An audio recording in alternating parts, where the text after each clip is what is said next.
Hi and welcome to this Yano video recipe. We upload a new recipe every single day, so make sure you're subscribed to not miss out. Today we're cooking honey roast carrots. Before we start, take a look at the link in the description below. You can order the pre-meshed ingredients to cook this recipe at home. Before you start, preheat the oven to 180 degrees. Spread your carrots on a baking tray and pour over the oil.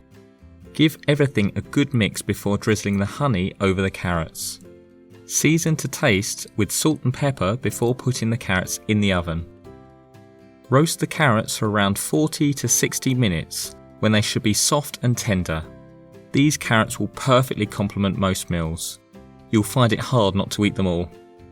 Thanks for watching and don't forget to like this video. We upload a new recipe every single day, so make sure you subscribe to not miss out.